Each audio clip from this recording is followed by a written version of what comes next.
Olá, boa tarde. Olhares desta terça-feira está no ar para contar a história de uma menina de 3 anos que foi encontrada por agentes da Polícia Rodoviária Federal andando sozinha na BR-101 às 2 horas da manhã. É um caso, no mínimo, curioso. Curioso mesmo. Vamos tirar dúvidas sobre os diferentes tipos de partos, com relatos de quem já viveu essas experiências. Que legal, e eu vou falar agora de uma história muito bacana. Há mais de 2 anos explorando lugares em cima de uma bicicleta, Selma Light. Essa experiência virou um livro e quem vai contar pra gente é o próprio aventureiro Charles Zimmermann.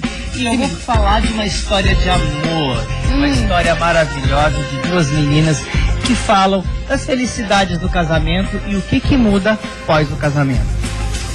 Bacana, nós vamos conhecer a associação que cuida de animais silvestres. O local, que já é referência no país, reabilita e reintroduz os animais na natureza. São avaliados pelos veterinários e, se for o caso, são tratados. E todos recebem um tratamento que a gente chama preventivo contra os parasitas. Um dos principais problemas que a gente tem aqui são os parasitas, que os animais sejam bem maltratados. E tem ainda uma entrevista sobre colares e golas. Uma consultora de estilo vai nos dar dicas de como combinar e arrasar na produção. É isso aí, tem isso e muito mais a partir de agora. O Olhares está só começando.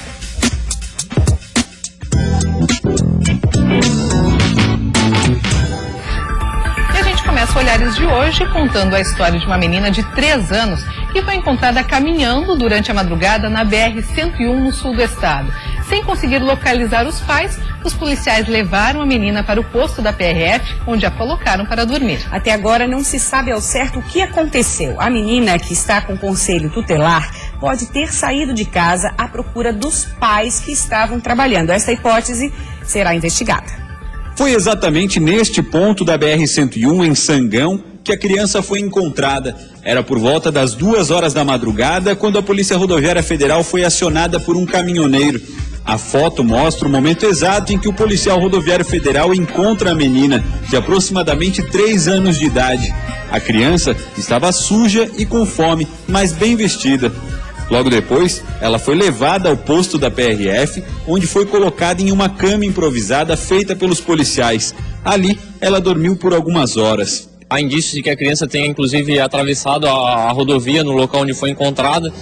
E não é comum, efetivamente, encontrar criança abandonada próximo à rodovia, mas nesse caso, em virtude do deslocamento rápido lá da viatura para verificar a situação e também o apoio dos caminhoneiros que acabaram encontrando essa criança, nada de mal aconteceu. Moradores informaram que os pais da menina estavam trabalhando em uma olaria durante a madrugada e que possivelmente a criança teria acordado e saído da casa à procura dos pais. Ainda durante a madrugada, a criança foi acolhida pelo Conselho Tutelar e encaminhada a um abrigo. A partir de agora, é o Ministério Público quem fica responsável pelo caso. O pai já entrou em contato com o Conselho, né? A gente até orientou os procedimentos, né? E que agora a gente estaria encaminhando o caso, né? Como ela foi acolhida, né? Agora vai para o Ministério Público.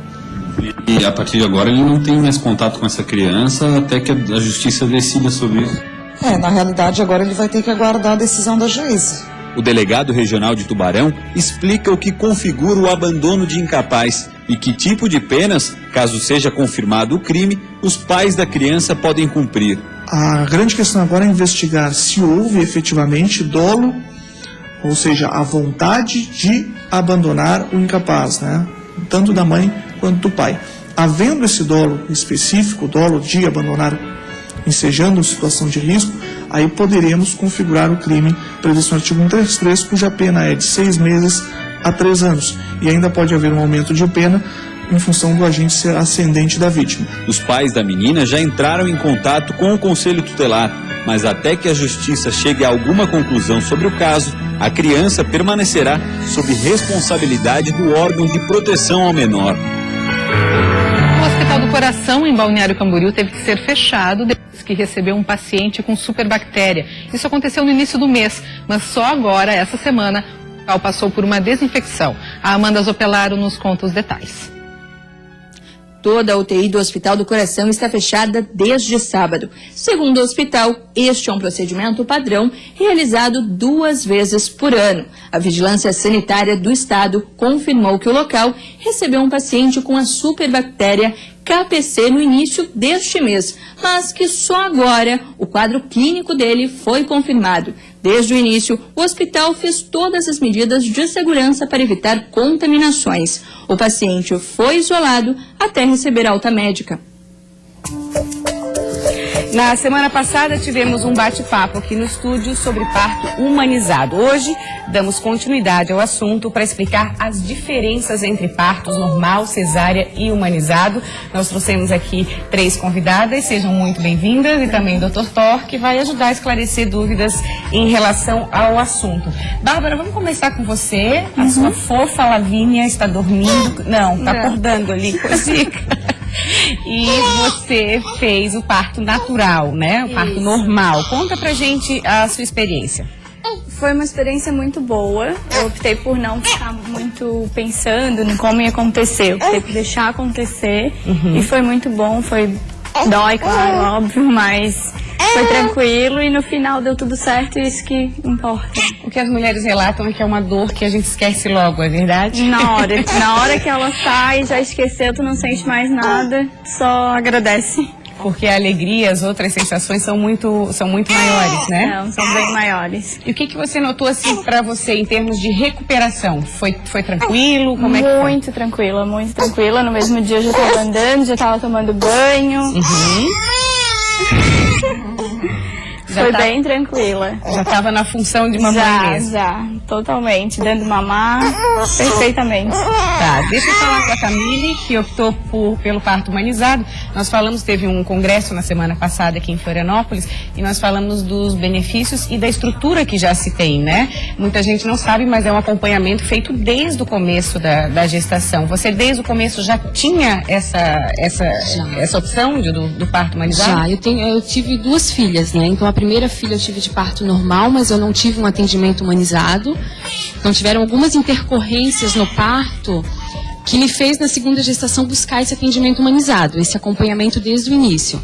Então eu fui conhecer o trabalho das doulas, das enfermeiras obstetras, tive a oportunidade de conhecer um médico obstetra que trabalhava com parto humanizado e que desde o início a gente trabalhou junto e que foi até o final respeitando esse momento e esse trabalho de parto naturalmente, né?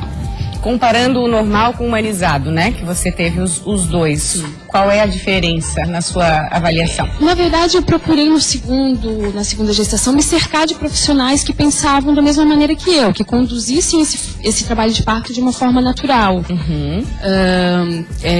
Como no primeiro trabalho de parto, a obstetra optou em utilizar a ocitocina sintética, que estimula, que acelera o parto, e não foi uma coisa legal, tiveram algumas intercorrências devido a isso.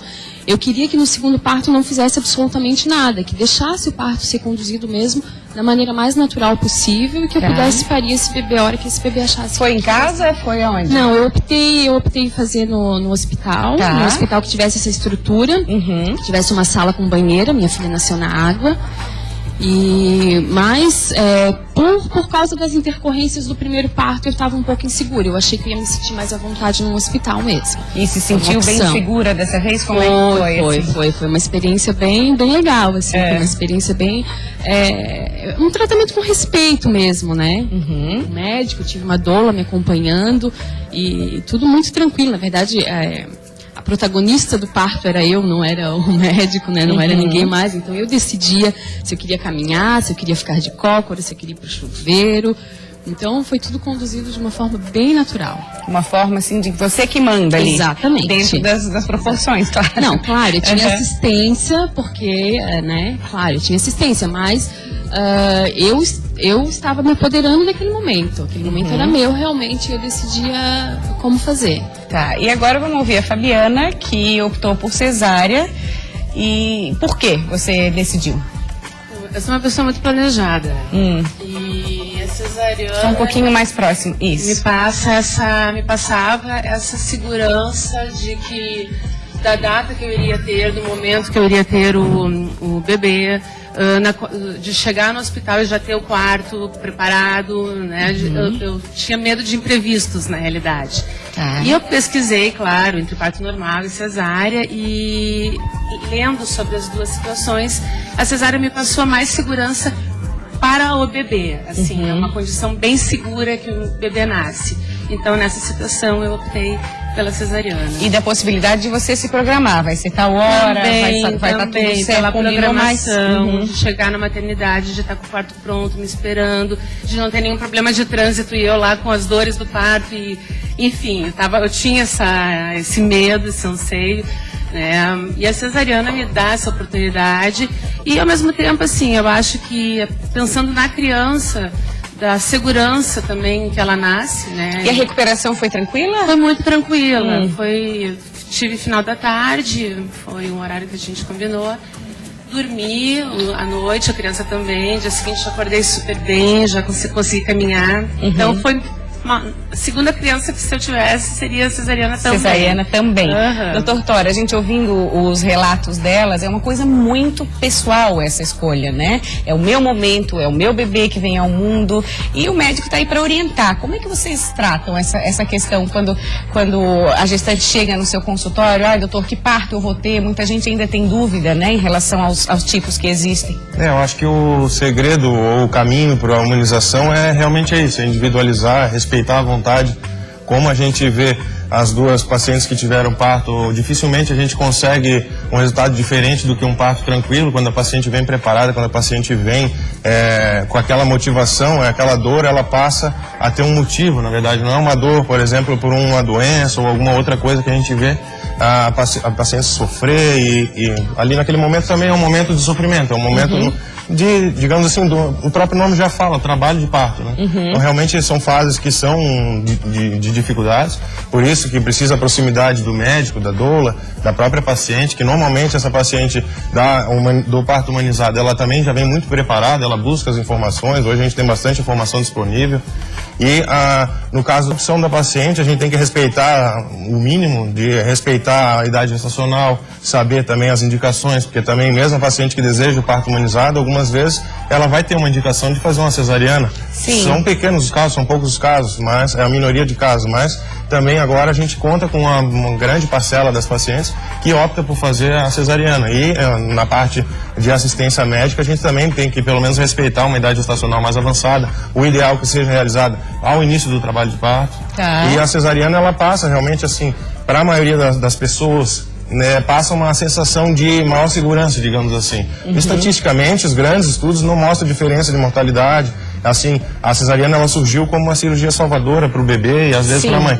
Porém, como você falou, em muitos casos só cesárea. Né? Exatamente. Tem casos que tem indicação franca de cesariana, inclusive tem casos que é tentado o parto humanizado, ou às vezes até o parto normal, que o parto normal, às vezes, numa instituição onde temos 10 pacientes em trabalho de parto, dificilmente vai ser humanizado cada um. Então, assim, isso também tem que ser respeitado. E a opção da cesariana a gente tem visto também, cada vez mais frequente, mas o ideal é que sejam respeitadas essas...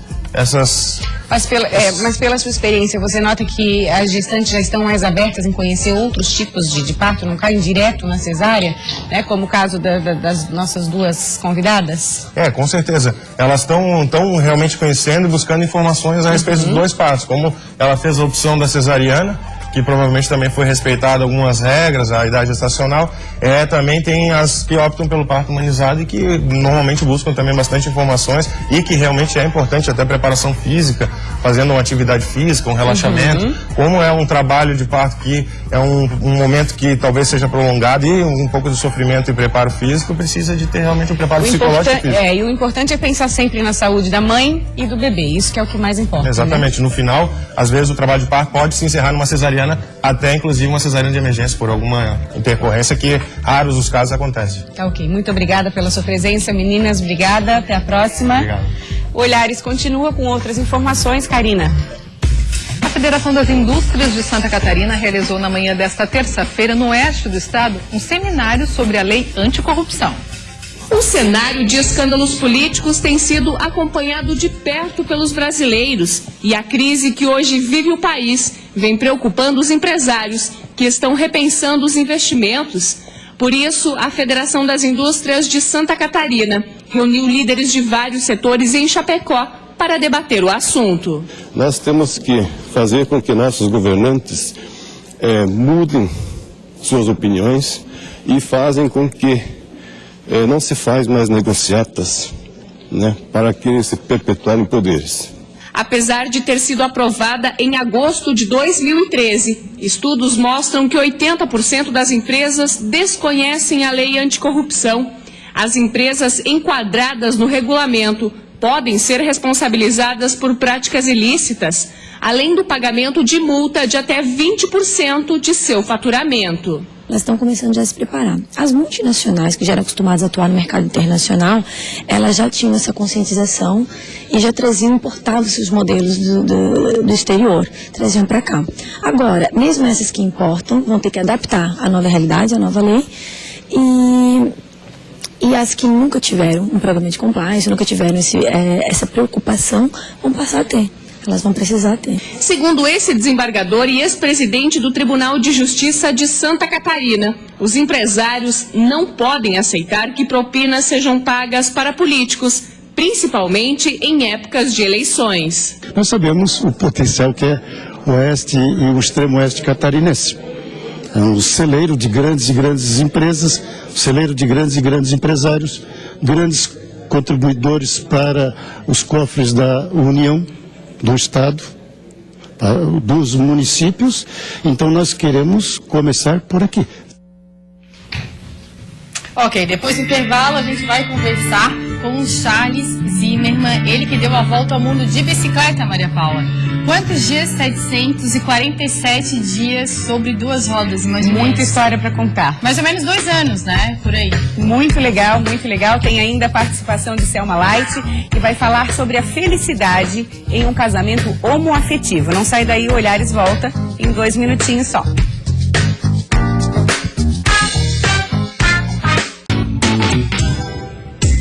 Estamos de volta, agora 1h26 e um estudo de análise de risco deve ser feito na Serra Dona Francisca, em Joinville, para a construção de áreas de escape. A proposta foi reacesa hoje no Comitê de Segurança pela CDL do município. O objetivo é evitar novas tragédias, como a que vitimou mais de 50 pessoas que estavam em um ônibus de turismo.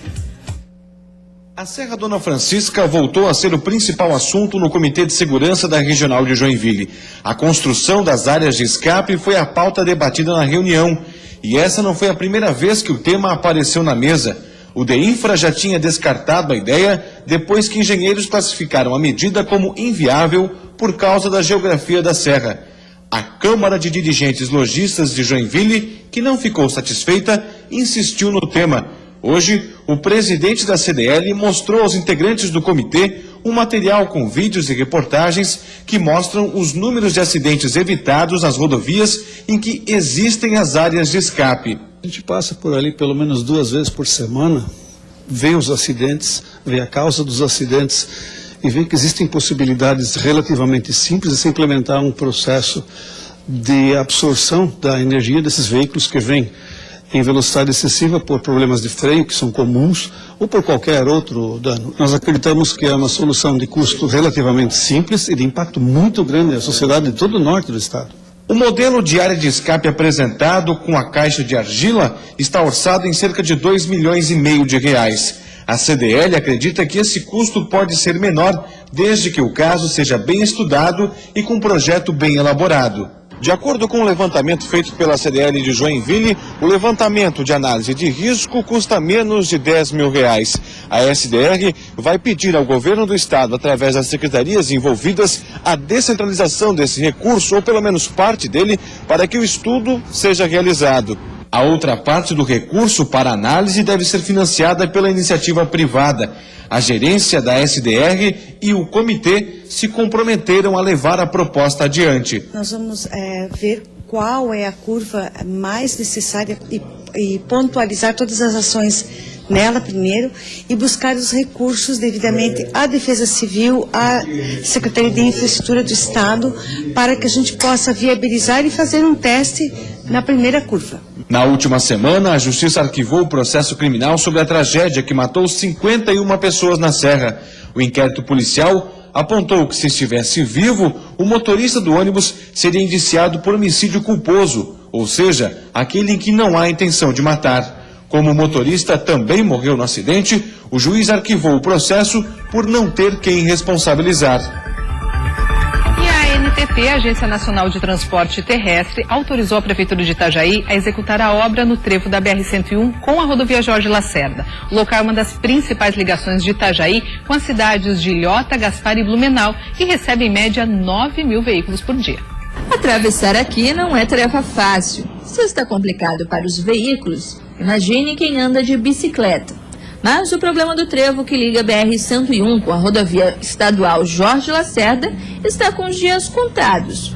Hoje será votado na Câmara de Vereadores o projeto para a melhoria do local. Isso só foi possível depois que a ANTT, a Agência Nacional de Transportes Terrestres, autorizou o município a executar os trabalhos, que são de responsabilidade da União. Já estivemos em Brasília na semana que passou com os engenheiros da ANTT para a definição da execução dessa obra, a qual já foi autorizada a autopista junto com a Secretaria de Obras do município, porque baixaria o custo em 50%, em vez de aguardarmos para o ano que vem, porque esse ano não teria recurso a ANTT nem a autopista. Com o município executando a obra, os serviços devem durar menos de 30 dias. Não seria preciso um processo licitatório, porque a mão de obra e os equipamentos necessários serão próprios da Secretaria de Obras. A expectativa é que os trabalhos iniciem entre o fim de julho e o início de agosto. O investimento previsto é de R$300 mil, quase 50% mais barato. Uma obra relativamente simples, que muitos já indicaram. É competência também do poder público, porque está perigoso de acidente, já está se formando fila em cima na BR-101, e isso preocupa muito. A partir do momento que eu tiver a ordem de executar a obra, se o tempo ajudar, em menos de 30 dias, nós devemos de dar aquela obra concluída, restando para a autopista depois fazer os acabamentos, com meio fio, pintura, essa coisa toda. Então, com a obra concluída, o trânsito no eixo central. Essas duas pistas no meio do trevo deve diminuir 40%. Isso significa uma diminuição de 5 mil veículos por dia. Na obra está prevista a implantação de 2 retornos funcionais no trevo entre as duas vias. Com isso, o fluxo de veículos será desviado para as marginais, desafogando o trânsito na rotatória, que chega a receber por dia quase 9 mil veículos. Olha, tomara que aconteça, né? Notícia positiva sobre o trânsito é super bem-vinda. Gente, presta atenção, hoje é o último dia para você fazer a sua inscrição no Festival Soul Funk da Band Santa Catarina e do programa Sem Sono. Já pensou você ser revelado como um grande talento do funk catarinense? Que bacana! Nada mal, Tainá, o vencedor vai ganhar a gravação de um CD promocional. Então, se você tem mais de 18 anos e mora aqui em Santa Catarina, acesse o site soulfunk.com.br, leia o regulamento e faça a sua inscrição de graça. Que bacana, gente. Tô adorando isso. Tem que ficar ligado no Band FM Sem Sono. Lembrando que é uma inscrição por pessoa. Só valem as inscrições feitas no site. As inscrições são por e-mail. As inscrições por e-mail não são válidas, desculpa. Só vale pelo site. Só vale pelo site, por e-mail não vale. Então corre lá que hoje é o último dia para as inscrições. soulfunk.com.br. Boa sorte. É isso aí, gente. Vamos se inscrever, vamos dançar funk que esse friozinho tá pedindo, né? Pra gente soltar o esqueleto aí, balançar e esquentar um pouquinho, né? Chegando aí com as notícias e muita coisa legal desse mundo colorido que se abriu durante essa semana. Eu quero começar hoje agradecendo imensamente ao convite que eu recebi a semana passada para participar do terceiro TEDx de Santa Catarina, terceiro TEDx Floripa, e eu fui convidada a palestrar no TEDx. Foi uma emoção gigantesca, tive uma noite mágica. Só quero agradecer mesmo, contar toda a minha trajetória e toda a minha história de vida e até chegar aqui ao programa Olhares e tudo o que o nosso programa significa para Santa Catarina, para o público LGBT. TEDx, terceiro TEDx Floripa, que aconteceu nesse último sábado. Então, Beijão para todo mundo que acompanhou. E daqui a 2 semaninhas a gente tem um vídeo disponível no ar aí para todo mundo poder assistir essa palestra. E hoje, para conversar comigo, eu trago um assunto super atual também. Essa semana, os Estados Unidos liberou oficialmente para que todo o país o casamento homoafetivo seja liberado. Uma grande festa, e isso repercutiu no mundo inteiro. A comunidade LGBT comemorou e aplaudiu, sabendo que com certeza vai ter um reflexo gigantesco aí para a classe LGBT. Falando em casamento, 2 meninas incríveis e maravilhosas estão aí conquistando este sonho. Depois de se conhecerem há 17 anos, finalmente estão casando, né? 2 noivas. Eu vou conversar com a Samira e com a Sheila. Tudo bom, meninas? Tudo bem? Boa tarde, tudo bem. Então, meninas, vocês já casaram no civil, né? Conseguiram casar no civil de boa. E agora vocês estão indo casar, fazer a cerimônia, a festa, né, de casamento. Eu sei que as pessoas aí às vezes comentam, mas que diferença faz, já vive junto há tanto tempo, por que essa diferença? Mas também tem um sonho, né? Tem um sonho. Pode falar pertinho. Tem um sonho, toda mulher tem um sonho de casar, a beleza do casamento. E, por outro lado, pelo lado do cartório, da documentação, jurídico, né? Pelo lado jurídico, os direitos. Vocês são empresárias, né? E tem empresa junto também, né? Como é que funciona isso tudo? Sim, trabalhamos juntas, o tempo todo juntas? Praticamente. A empresa também, no caso de que aconteça alguma coisa com uma ou com outra, e não pela família, eu acho que nem a minha família nem a dela ia querer nada, mas é lei, é direito, e a gente nunca sabe, né, no dia de amanhã. Sim. Então, é um direito que a gente tem, e a gente estava comentando nos bastidores, e vocês estavam comentando comigo já de algumas diferenças que chegaram, né? Tipo carteirinha, como é que é essa emoção, assim, essa conquista? Chegou a carteirinha do convênio e, assim, é uma vitória a gente conseguir isso, né? As pessoas olham pra gente, nossa, mas vocês vão casar mesmo, é de verdade. Não, é de verdade. Casamento normal é casamento normal. Isso, o respeito muda, a credibilidade muda. Hoje em dia, as pessoas, não hoje em dia, mas há um tempo, as pessoas olham o casamento entre mulheres e homens sem credibilidade. E agora não, agora as pessoas estão entendendo mais. Não, olha, realmente agora é sério, o negócio é normal e tem que ser assim mesmo. Sim, e agora, e essa preparação só? Porque a gente já viu o casamento, a noiva sempre em pânico. Agora imagina 2 noivas em pânico, como é que tá isso tudo? Tá isso tudo, 2 noivas em pânico, 2 noivas quase se matando, querendo comprar a bicicleta. Preparativos, escolha de roupa, como é que funciona? Uma correria lascada, tô indo atrás do meu sapato ainda que não achei, queria até pedir emprestado. O meu sapato? Que é da cor do meu buqueiro, exatamente o que eu queria. Tô indo atrás do sapato e prova de vestido, é uma correria lascada, mas tudo muito bom, muito bom. E dizem que o casamento é isso, né? São os preparativos. E depois, 4 horas, acaba o casamento. Como vai acontecer o casamento? Dia, horário? O casamento é dia 4 de julho, no Costão do Santinho.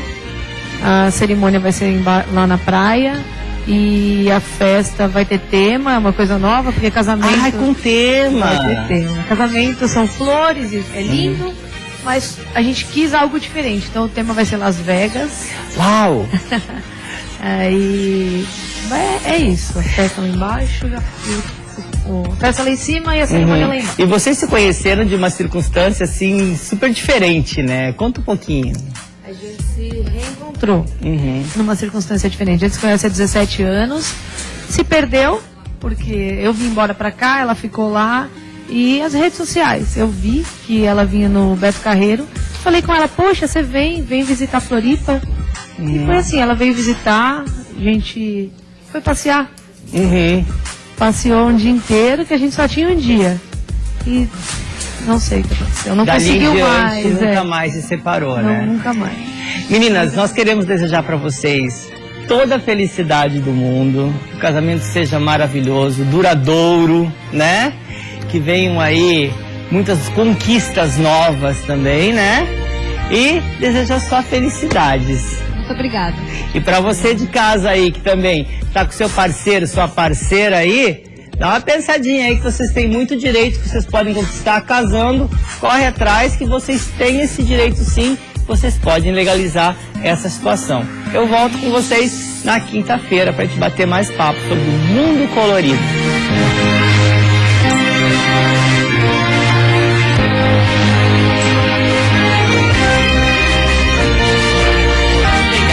Agora eu vou conversar com Charles Zimmermann, ele que deu a volta ao mundo sobre 2 rodas. Foi isso mesmo, Charles? Isso mesmo. E a bicicleta, inclusive, a sua companheira de viagem, está aqui do nosso lado. Obrigada por vir aqui contar a sua experiência e trazê-la pra gente. E ela está exatamente do jeito durante essa aventura, né? O que tem aqui, Charles, pra gente ter uma ideia? Do que partiu dessa viagem, na verdade, foi basicamente o quadro. Ela foi se moldando ao longo da viagem em si, né? Tá. Então, o que tem aí, na verdade? Essas bolsas se chamam alforge. São impermeáveis, porque o grande desafio de bicicleta é os banhos de chuva, que com certeza vai tomar, né? Claro. Então, a parte de trás dos alforjes maiores, carrega, digamos, umas coisas da roupa, algum calçado. Esse amarelo, né, que ia a barraca, o saco de dormir. Tá. Porque parte desse tempo, são 747 dias pedalando, Mais parte ou menos disso... 2 anos e pouco, Exatamente, né? quase que metade eu diria para você que eu acampei. Né? Sim. Se não era em campo específico, era no quintal das pessoas, né? E lá na frente daqui carregava, digamos, máquina fotográfica, né? Os diários em si, porque desse livro, a base desse livro em si são os diários, que é das minhas anotações. Alguma coisa para comer e tudo mais. Já que você falou do livro, ó, já estou aqui com o livro na mão, Charles Zimmermann, Travessia, 747 dias de bicicleta pelo mundo. Você vai lançar esse livro hoje, mas antes de falar dele, quando que você fez essa viagem de 2 anos aí? Detalhe, foi final 2011, desculpe, 12... voltei em 2013, foi em 2011 eu parti, outubro de 2011. Essa questão de quando partir do tempo está muito ligada, digamos, no próprio programa, onde é que você vai passar, né? Que por onde você vai passar. Exato, essa viagem começou na Nova Zelândia, digamos, no sentido seria uma volta ao mundo em si, né? Então tem um período para onde, quando você começa a não pegar o verão, não pegar o inverno em si. Você fez esse planejamento, pensou nisso. Porque, claro, Charles, muita gente tem vontade de fazer isso, né? De largar, assim, as suas coisas, o seu ofício, o seu trabalho, enfim, e sair viajando pelo mundo. O que te motivou? Você é professor, né? Na época você fazia mestrado, você estava me contando, estava na época, estava estudando. O que te motivou a largar essa vida de estudo e sair viajando pelo mundo? Porque é coragem, né, gente? Tem que ter coragem. Exato. Tudo isso acumulou, digamos, sempre foi uma pessoa muito curiosa pelas coisas. Como é que move uma cidade? Como é que se movemos em si, né? Isso, todos, enquanto trabalhava em si, nos tempos de férias ou até final de semana, você pegava a mochila e ia para algum lugar em si, né? Às vezes até sem destino. Já era aventureiro, já tinha esse DNA, assim. Eu creio que sim, não acreditando, digamos, né? Mas quando eu completei 30 anos, foi um ano que eu mudei o meu cotidiano. E digo assim que agora estou com 41 recém, que a última dessa viagem foi com a bicicleta.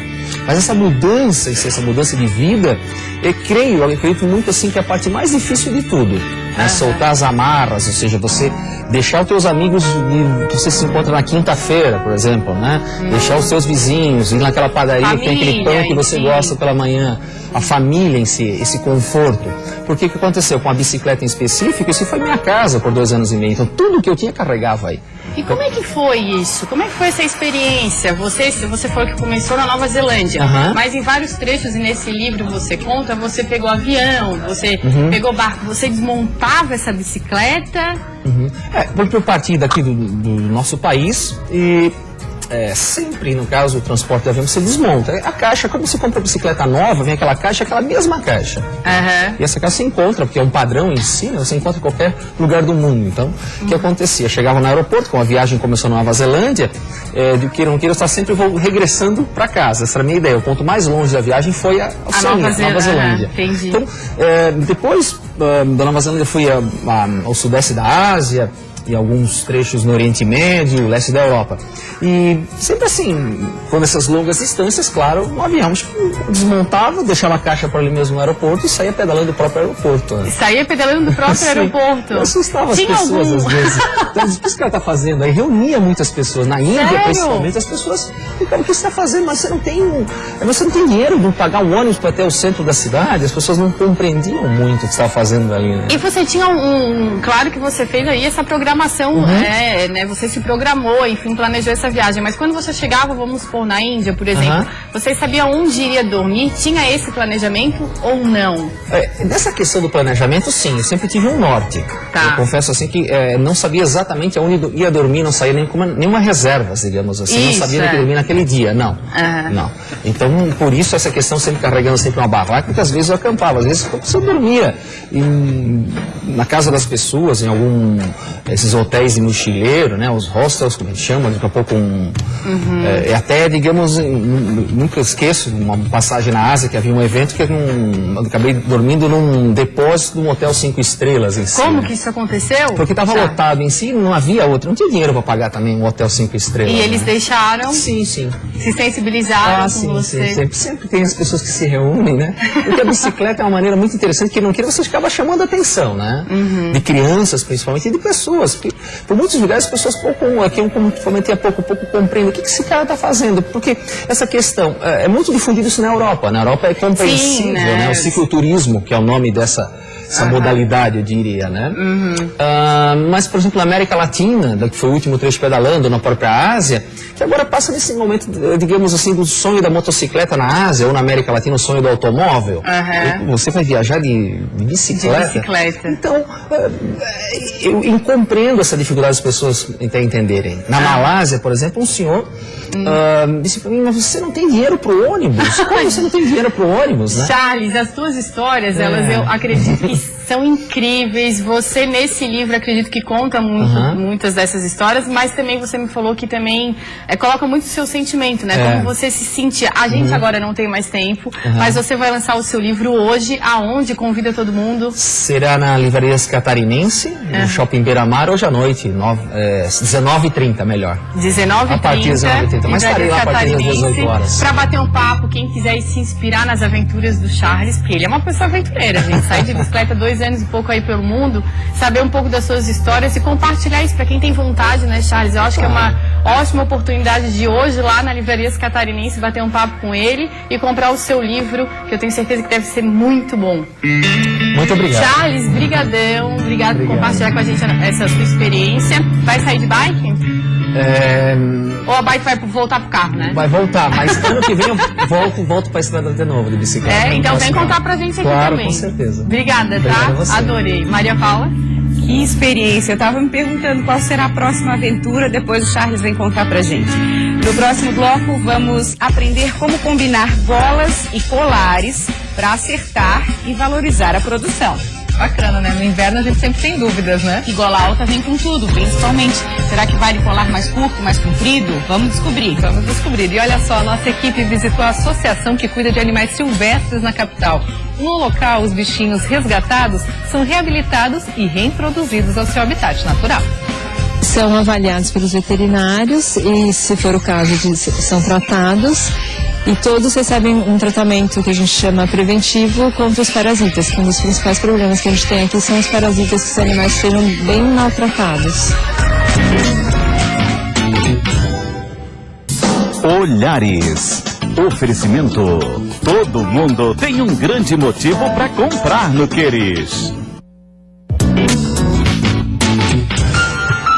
Olhares está de volta 1h49 para mostrar um trabalho exclusivo no estado. A associação resgata, reabilita e reproduz animais silvestres ao seu habitat natural. A atividade é feita junto ao Parque Estadual do Rio Vermelho. E a nossa equipe, Bruna Matos e Assis Vieira, foram até lá mostrar esse belo trabalho. Este animal tem apenas 2 meses de vida e até chegar aqui já passou por vários apuros e perigos. O viadinho é totalmente cego e foi rejeitado por sua mãe, mas agora está bem cuidado e alimentado. Ele ainda não tem nome, mas já se tornou um dos mascotes da associação R3 Animal. Só podemos chegar perto dele e fazer carinho porque ele não poderá mais ser solto no meio ambiente. Esta ave também se recupera. Ela foi apreendida e seu antigo dono não lhe cuidava bem. A graúna preta está com uma inflamação nas patas e ainda está em tratamento. Estes animais são só alguns exemplos de outros tantos que fazem parte deste espaço. A gente está aqui desde o ano de 2000, quer dizer, são 15 anos trabalhando e 14 anos só com voluntários. A partir do ano passado, a gente conseguiu esse contrato com a Fátima, essa parceria com a Fátima, e conseguimos contratar profissionais veterinários, biólogos. Por aqui também tem tucano, jabuti, papagaios e até pinguins. Somente nesta temporada, 73 deles já chegaram aqui e apenas 18 sobreviveram. Os pinguins chegam muito debilitados e passam por um longo processo de recuperação antes de serem soltos. Paulo é voluntário há 7 anos e tem um cuidado especial por eles. A minha rotina, a gente chega aqui, limpa total, limpa as caixas que estão, o ambiente dele, dá uma lavadinha neles e depois a gente, enquanto isso, descongela os peixes para ir alimentar eles depois, como a gente está fazendo agora isso aí. A associação tem uma parceria com a Fundação do Meio Ambiente há praticamente 1 ano e já se tornou referência nacional. O Parque Estadual do Rio Vermelho é o único centro de reabilitação dos animais silvestres no estado. Hoje, 500 animais recebem cuidados especiais por aqui. A Josi é bióloga e é responsável por isso. Ela está carregando um tamanduá mirim de aproximadamente 1 ano. Josi, como que esse tamanduá chegou aqui? Então, ele foi encontrado ao lado da mãe atropelada quando ele tinha aproximadamente 1 mês. A gente começou a dar mamadeira, ele se apegou demais, por isso ele não tem mais condições de soltura. Hoje ele vive aqui na trilha. A maioria dos animais chega por apreensões da Polícia Ambiental. Enquanto fazíamos o registro do trabalho da associação, 5 pássaros chegaram ao local. Eles sofriam maus tratos pelos donos. E é possível perceber o descaso através das gaiolas sujas e mal conservadas. Por isso, antes dos animais serem encaminhados aos viveiros, eles precisam passar por um procedimento. São avaliados pelos veterinários e, se for o caso, são tratados. E todos recebem um tratamento que a gente chama preventivo contra os parasitas, que um dos principais problemas que a gente tem aqui são os parasitas, que os animais sejam bem maltratados. Depois destes cuidados, a maioria dos animais está pronta para voltar a viver em seu habitat natural, local de onde eles nunca deveriam ter sido retirados.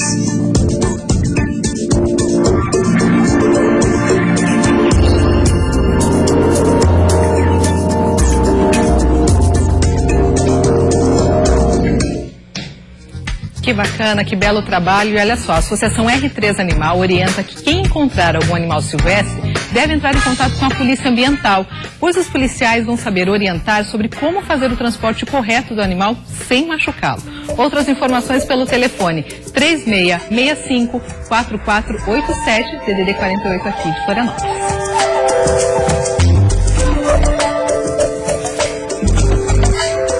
Lindo trabalho, lindo. Não, a gente aqui olhando, né, achando lindo realmente. Ai, adoro. Agora vamos falar de moda, Tainá? Vamos falar de moda, que é outra coisa que eu adoro também.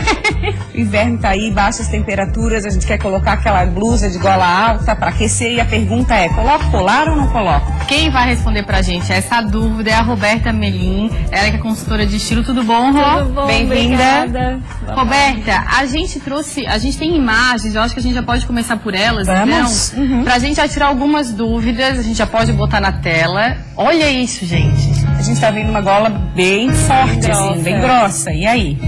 Ficou muito legal porque o colar deu o colorido do look, né? Porque é bem neutro, com cinza e branco, e o colar tá colorindo bastante ali.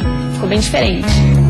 Gostei. A gente tem muita dúvida mesmo, porque essa gola alta a gente usa bastante no inverno. Mas é qualquer tipo de colar que pode usar? Ali a gente já tá vendo, por exemplo, tem colar mais comprido. Longo. Pode colocar mais longo para contrapor a gola, que fica mais para cima, escondendo mais o corpo e o colar vai alongar mais. Ou tu pode fazer como a gente tem aqui no estúdio, um acabamento para gola, né? Que fica bonitinho, bem no finzinho da gola, dando só um detalhezinho. Que aí você usou tipo uma gargantilha, né? Isso. Fica mais presa. Mais presa no pescoço. Gente, aqui, ó, que a blusa é cinza e o colar também é um cinza, mas são umas pedrinhas Mas e fica realmente parece que faz complementar, parte da blusa, né? Fica complementar. Adorei, ficou lindo. Tem alguma coisa a ver com o biotipo, Roberta? O tronco ser mais curto ou ser mais longo? Dá pra gente alongar ou não? Alongar, coloca mesmo uma gola V e um colar que siga a forma da gola, ou qualquer tipo de blusa com colar que seja mais comprido, que ele alonga também. Não necessariamente tem a ver com biotipo. Tá, mas se eu quiser alongar, então tem que usar coisas... Um colar que... Um colar mais longo mesmo, claro. Tá, essa proposta que a gente está vendo agora, ela tá de preto, a gente vê que as blusas são sempre lisas, né? Isso, não necessariamente precisa ser lisa. Se o colar for muito... ocupar muita coisa, muito grande, que nem o primeiro que a gente viu, é bom que seja mais neutra mesmo a blusa. Senão pode colocar uma estampa, ela poderia estar usando uma estampa diferente, oncinha, que tá na moda também. Porque o colar tá mais discreto, exato. Tá super bonito. E Tá deu bem aquela elegante. alongada, né? Deu alongada. Mesmo com na uma gola silhueta. alta, que dá aquela diminuída no tronco. Isso. Deu uma alongada. Isso é um jogo bacana, porque a gola alta, ela dá uma diminuída no tronco mesmo. Dá mesmo. E se botar um colar grandão, já dá diferencia isso. Bacana. O que a gente tem aqui? Vamos ver no Então, aqui a gente tem a gola V que eu comentei, com um colar que faz a forma da gola. Ele vem com penduricalhos aqui, ou podia ser só um colar mesmo que tivesse um pingente grande aqui, que ele fosse ficar no V na forma. Ele ia continuar a silhueta que tá com a gola V e ia complementar. A brasileira adora acessório, né, gente? É verdade. A gente vive cheio de acessório, colar, mas é bom, né? Se enfeitar bastante. Fica uma outra proposta, né? O colar, ele entra com uma outra proposta. Completamente. Qual é, Roberto? Essa aqui é uma gola careca normal, redonda. E aqui é interessante a gente usar um colar que ele acompanha a forma da gola. Porque também fica que nem a gola alta, fica com acabamento no pescoço, fica quase parte da blusa. Dá até pra confundir, parece que ele tá anexado na blusa. Eu acho lindo demais. E ali uma proposta de colar mais comprido. Isso, que a gente tava falando de alongar a silhueta, é uma gola canoa. Como ela vai horizontalizar mais e vai encurtar o tronco também, é legal colocar uma coisa mais comprida, uns badulaques aqui, podia ser também um outro penduricalho, ou que nem ela tava usando um mais discreto também, só com pingente, que alongasse a silhueta junto. Roberto, se eu misturar tudo isso, vamos fazer uma bagunça? Meu Deus! Já vou me meter Vamos ver que Se eu botar tudo de uma vez só, porque eu sou uma pessoa que mais é mais, entendeu? Uma amiga minha. Uma coisa árvore de Natal. Isso, adoro um monte de acessório. E aí, pode? Pode. Fica uma coisa bem fashionista, né, que falam, bem moderno. Claro, dependendo da blusa, essa aqui é uma blusa mais verão, mais soltinha. Mas assim, se colocar bastante colares, que sejam tipo cascatinha, tem esses que são vários presos juntos, que nem esse aqui, mas que vem até o pescoço, até em cima, fica bem legal. Essa coisa de muitos colares tem nas fotos que a nossa produção preparou. Vamos ver?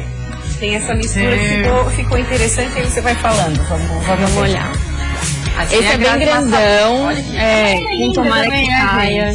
O tomara que caia bem simples. Bem simples e neutro. E ela colocou todo o peso do visual no colar. Ficou bem elegante. Tá, próxima, vamos ver. Um decotão V profundo, com colar profundo também, alonga bastante a silhueta, deixa o pescoço aparecer bastante. Ali tá aparecendo tudo até, né, gente? Praticamente. Só pessoa.